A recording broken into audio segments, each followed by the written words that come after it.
ગુજરાતની વાત કરીશું। સવારે તડકો નીકળ્યો અને ત્યારબાદ બપોર બાદ હવે ફરી એકવાર ધોધમાર વરસાદની શરૂઆત। શાહીબાગ એસજી હાઈવે થલતેજ સેટેલાઇટમાં વરસાદની શરૂઆત છે।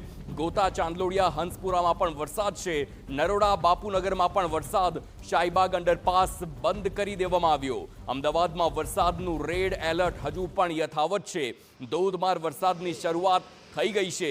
આગાહી હતી કે બપોર બાદ આજે આખી વરસાદી સિસ્ટમ છે જે દક્ષિણ ગુજરાતથી મધ્ય તરફ આવવાની છે, તે સિસ્ટમનો વરસાદની અસરની શરૂઆત પણ અમદાવાદમાં જોવા મળી છે।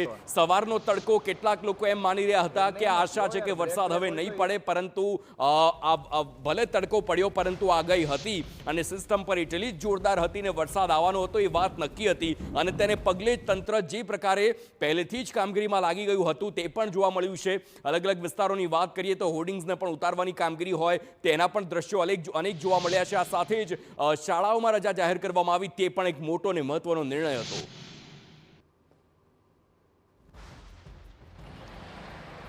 તો સવારમાં તડકો નીકળ્યા બાદ અમદાવાદ શહેરના વાતાવરણમાં એકાએક પલટો અને ત્યારબાદ લગભગ 2 કલાક બાદ એટલે કે 2 વાગ્યા બાદ વરસાદની શરૂઆત થયેલી જોવા મળી રહી છે। આપ જોઈ રહ્યા છો કે અમદાવાદના એસજી હાઈવે પર ધુઆધાર વરસાદની બેટિંગ થતી આપને જોવા મળી રહી છે। મહત્વનું છે કે હવામાન વિભાગ દ્વારા જે આગાહી આપવામાં આવી હતી એમાં સ્પષ્ટ કરવામાં આવ્યું હતું કે બપોર બાદ ભારેથી અતિ ભારે વરસાદ અમદાવાદ શહેરમાં વરસી શકે છે અને એ વરસાદની શક્યતાઓને ધ્યાનમાં રાખીને જે તમામ શાળાઓમાં અગાઉથી જ રજા આપી દેવામાં આવી હતી। આ સિવાય વર્ક ફ્રોમ હોમની પણ અપીલ કરવામાં આવી હતી અને લોકોને પણ એક જાહેર સૂચના આપવામાં આવી હતી કે બિનજરૂરી તેઓ પોતાના ઘરની બહાર ના નીકળે અને એ જે પ્રકારે સૂચના અથવા તો જે પ્રકારની તૈયારીઓ કરવામાં આવી હતી એ જ મુજબનો વરસાદ વરસતો 2 વાગ્યા બાદ અમદાવાદમાં આપને જોવા મળી રહ્યો છે। આપ જોઈ રહ્યા છો કે ખૂબ મોટા પ્રમાણમાં અત્યારે હાલ એક ધુઆધાર બેટિંગ વરસાદની ચાલતી હોય એ પ્રકારના તમામ દ્રશ્યો હાલ આપની સામે આવી રહ્યા છે। જરૂરથી ગત અઠવાડિયે જે વરસાદ વરસ્યો હતો ત્યારે આપણે એ સ્થિતિનું નિર્માણ થયેલું જોવા મળ્યું હતું કે અમદાવાદમાં આપ જે પણ કોઈ વિસ્તારમાં જાઓ એ તમામ વિસ્તારોમાં ચાહે જલભરાવ હોય કે પછી ટ્રાફિક જામના દ્રશ્યો સર્જાયેલા જોવા મળ્યા હતા, પરંતુ આ વખતે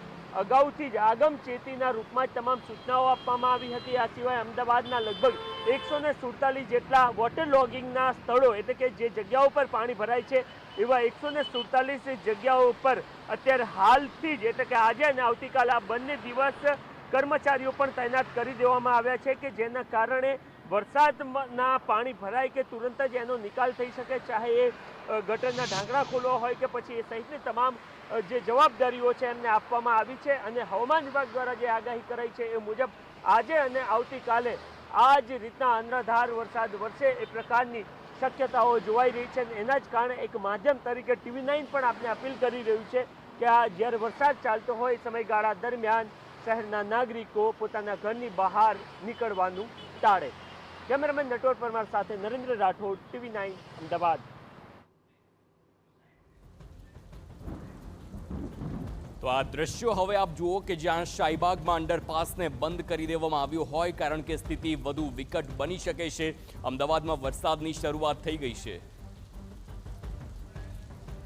તો વરસાદની સ્થિતિ અને ત્યારબાદ શાહીબાગ અંડરપાસને ફરી શરૂ કરવામાં આવ્યો હોય તેવા દ્રશ્યો અને તે સમાચાર મળી રહ્યા છે। શાહીબાગ અંડરપાસને આ પહેલા બંધ કરવામાં આવ્યો હતો, પરંતુ વરસાદમાં ક્યાંક ને ક્યાંક તીવ્રતા ઘટી હોય અને તેને ધ્યાનમાં રાખીને ટ્રાફિકની સમસ્યા ન સર્જાય તેના માટે થઈને ફરી એકવાર અંડરપાસને શરૂ કરવામાં આવ્યો।